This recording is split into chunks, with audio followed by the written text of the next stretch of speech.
today's video is going to be a what to do with your leftover Easter eggs.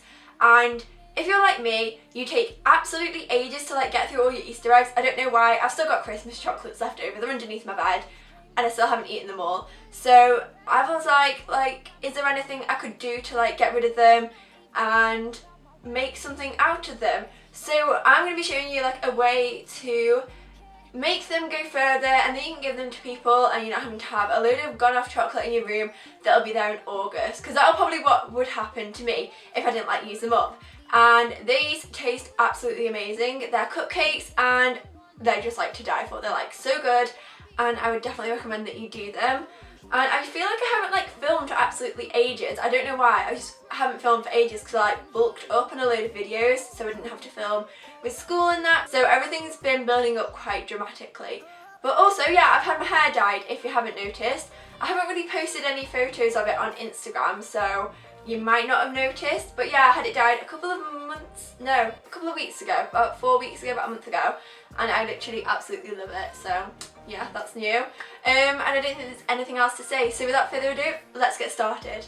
So to make this, you will need 200 grams of flour, 200 grams of butter, 200 grams of caster sugar, 3 eggs, and a Easter egg of your choice. I just went for this Cadbury's ones because I just had loads of Cadbury Easter eggs, so I used one of those. And what you're going to do is add the caster sugar and the butter into a mixing bowl and just mix them together until they're really light and fluffy. And you can use an electric whisk or a wooden spoon or a mixer, whatever you want to do. I was lazy and used the electric whisk because if I use a wooden spoon, my arms would hurt after about 30 seconds. So I was lazy and used that, but you can use whatever utensil you like. Then once they are all mixed together, you can then add the eggs. And I cracked these on the side of a glass before adding them, just in case they were an off egg and then you'd added them to your cake and you couldn't go back. So I always do that before adding them to the mix. And so I added them one by one and mixed them together. And it'll go quite liquidized after you've added all 3, but that's fine because when you add the flour, it will all bind together and look a lot more like cake mix. So I just kept adding the eggs together and mixing them in with the cake mix one by one until all of them had been added. And then I just took the melted chocolate and added that to the mix and then mixed that in with the rest of the cake mixture. And I just melted the chocolate in the microwave and I did half the Easter egg for about a minute.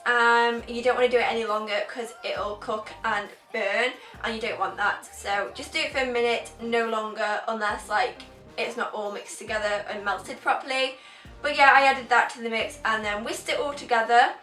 And then I added the flour, so I added half of the flour for half of the Easter egg, and then I added the other half for the other half of the Easter egg that I added in. And you're just going to want to mix that together, but you don't want to mix this too much because you don't want too much air going in it, or else your cake will not rise properly. So you want to just mix that in and put this on a low setting if you're using a hand mixer, but if you're using a wooden spoon, just fold it in. And then I just took some cake cases and put them in a cake tin. I just chose these red and white ones because they were super cute. And I just added the cake mixture into the cupcakes and just did that until they were all completely full. And you want to preheat your oven to about 155 degrees if it's on fan, which my oven was on, and put them in for about 15 minutes and check on them. And then if they need any longer, then obviously put them back in. And I haven't shown you me putting them in the oven or taking them out because I thought it was a little bit unnecessary, but then I went on to ice them. Now to make the icing sugar, you will need 200 grams of icing sugar, 65 grams of butter and another Easter egg, and I just went with the same Cadbury's Easter egg. So to start off, you're going to add the butter to the mixing bowl and just mix it all together till it goes not like the cubes it is, so it's a bit softer to mix in with the icing sugar. And then once you've done that and you're satisfied with what it looks like, you can then add in the icing sugar. And I added in 2 tablespoons at a time. The icing sugar, when you mixed it together, didn't go into a cloud of smoke, even though that sort of does happen anyways, but just to prevent it from happening as much. And I kept doing that until all the icing sugar was gone and the butter and the icing sugar had combined together.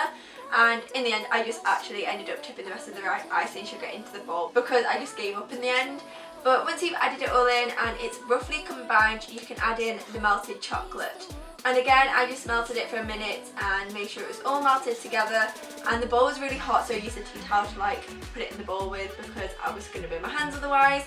And then I just mixed that together with the butter and the icing sugar, and it went a little bit crumbly, so I added in some milk, and add enough milk in so it all combines together and begins to look like icing, and just keep adding the milk until it goes like an icing consistency.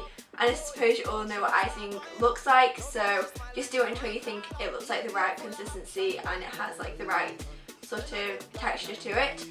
And then I didn't show you me icing the cakes because I thought that everyone ices their cakes differently, but all I did was put it on with a knife and just spread it on the cakes, and then I decorated it with some sprinkles and these wafer petals that I had, and that was basically it. And these tasted absolutely amazing and look super cute. Talk to me, baby. I'm going up on this sweet baby. Whoa. Let's lose our minds and go fucking crazy. Keep on hoping we'll be cake by the ocean. So I hope you enjoyed this video and seeing how you could like recreate your Easter eggs into something new. I made these for my sister for her birthday because she was 13 and she took them to her gymnastics club and gave them to all her friends, and we had some left over and I had some, and they were literally so good. So you could give them to your friends, family, whatever, or just eat them all to yourself, because literally that's what I would have done. So yeah, I hope you enjoyed this video. If you have, don't forget to give it a huge thumbs up and subscribe, and I shall see you on my next video. Bye!